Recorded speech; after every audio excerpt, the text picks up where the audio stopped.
চলতি বছরের মার্চে পার্লামেন্ট নির্বাচনে জয়লাভের পর জার্মানির দশম চ্যান্সেলর হিসেবে শপথ নেন ক্ষমতাসীন রাজনৈতিক দল ক্রিশ্চিয়ান ডেমোক্রেটিক ইউনিয়ন সিডিইউ এর প্রধান ফ্রিডরিশ মেয়ার্জ।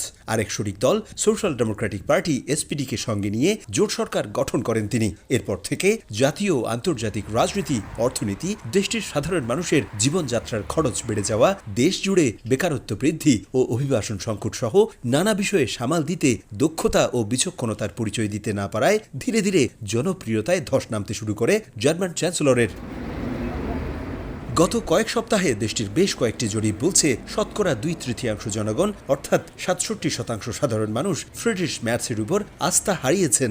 জনগণের যে চাওয়া পাওয়া ছিল তার থেকে সেটা উনি পরিপূর্ণ করতে পারছেন না। জবের অপরচুনিটি ক্রিয়েট করা, বিজনেস মার্কেট ভালো ভালো সৃষ্টি করা, এসব এক্সপেকটেশন উনি মিট করতে পারছেন না। এই জন্য ওনার জনপ্রিয়তা অনেকটাই হ্রাস পেয়েছে। জার্মান বর্তমান চ্যান্সেলর ফ্রিডরিশ মেয়ার্জ বর্তমানে যে প্রধান বিরোধী দল এএফডি তাদের সাথে মিলে যে ধরনের পদক্ষেপ নিচ্ছেন সেটা সাধারণ জার্মান নাগরিক অধিকাংশই তাতে সন্তুষ্ট না।